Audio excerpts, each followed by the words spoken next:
Psalm 27. I just want to read some of this. This is one of my most beloved psalms. I really enjoy this one. The caption under it, if your Bible is like an open Bible like mine is, which this has little notes, it says, "Trust in the Lord and be not afraid." That's the little cliff notes of what the authors of this Bible, the printers of this Bible put. But then it says, a Psalm of David, "The Lord is my light and my salvation. Whom shall I fear? The Lord is the strength of my life. Of whom shall I be afraid?"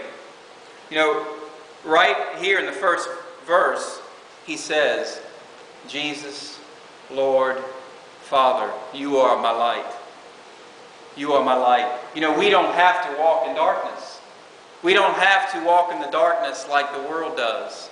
The whole world lies under the sway of the wicked one, he says in 1 John. We don't have to walk in darkness anymore. Do you know at one time you walked in darkness?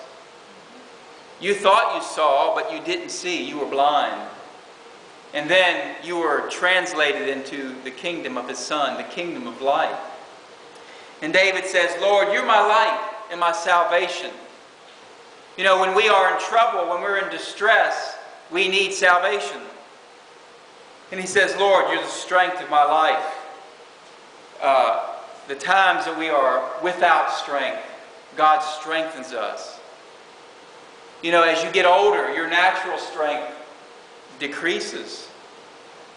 I mean, I've noticed as I've gotten older, the way I work, I have to work smarter, not harder, because my strength decreases. But the way that the Lord sees it is that is a natural process. It's a natural process of life. Some people fight getting older, and I tell you, it's a useless fight. You can't win. It is a battle that you cannot win. So grow old gracefully, and realize that there are seasons of life. When I first got saved, I was on my honeymoon with Jesus. I would read the Word. I'd come home from school and read the Word, and it was just like, I mean, it was the Lord is the greatest thing that's ever happened to me. His salvation, knowing Him has been the greatest thing in my life. It's what my life is about. And boy, I would just enjoy those times, and I spent hours reading the Bible. I mean, it was just, I couldn't wait. David talks about, I panted for the word of the Lord. He said, "My soul breaks all the day long for the hunger, for the longing that it has into thy word." And that's the way I felt while I was at work. I couldn't wait till lunchtime because I knew I could get into the word. And then I got married. And things changed. You know, he that's married cares for the thing of their spouse, right? Things start to change. Before, it's just all me. It's just me and Jesus. And we're in the me bubble. You know? It's just our time together. We had sweet fellowship together. But now it's like another person's in my life. And so that was a different season. There was different changes in my life. And then, guess what the next thing is? Children, right? You know, children come along. And some people warn you about having kids. You know, I kind of like mine. I don't know about you, but I kind of like my kids. You know, once in a while we got to put them in the closet, lock the door, but that's far and few between. But that was another challenge. So now all of a sudden it's like, okay, Jesus, I'll be with you in a minute. I got this baby, and my wife's tired, and I need to walk this baby around the house. And I know I've walked 20 miles in my living room with that baby, that first baby, up and down the hallway. Come on, baby, come on, it's okay. You know. And then guess what the next season is? Child number 2, right? And that's where my seasons ended. Some of y'all's, your seasons continued. Yeah, well, I don't want any grandkids right now, Steve. Thank you. That would really be freaky. But, Dad, I got some news. I'm getting married.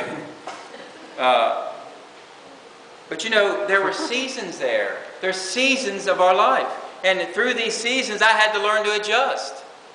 Because what I was doing was I was just beating myself up over and over again, because it wasn't like before when I got married. It wasn't like all that time I had with Jesus. And so I would just get down on myself, and Lord, I want to get up and spend 4 hours with you before work. I can't do it anymore. I'm dead tired. Lord, I need your strength. And the thing I learned is that I was in a different season. So you know, each one of us in here are different seasons of our life. Maybe your children are gone. Maybe your strength feels like it's gone. Well, the Lord is the strength of your life. Whether you're young or whether you're old, the Lord is your strength. Right? In Him we live and move and have our very being. You don't have to buy the lie of the world. You know, the world is the worst place to get advice from. It's the worst. Have you ever had somebody say to you, like I was talking about kids, you just wait till you have kids. You just wait. And then when your kids are born, you just wait till they're 2. Ooh, you're going to get it then. They're going to train you, buddy. And then you just wait till they're teenagers. I loved my kids at 2. You know? I loved my kids when they were 8. And I kind of like them now still. You know?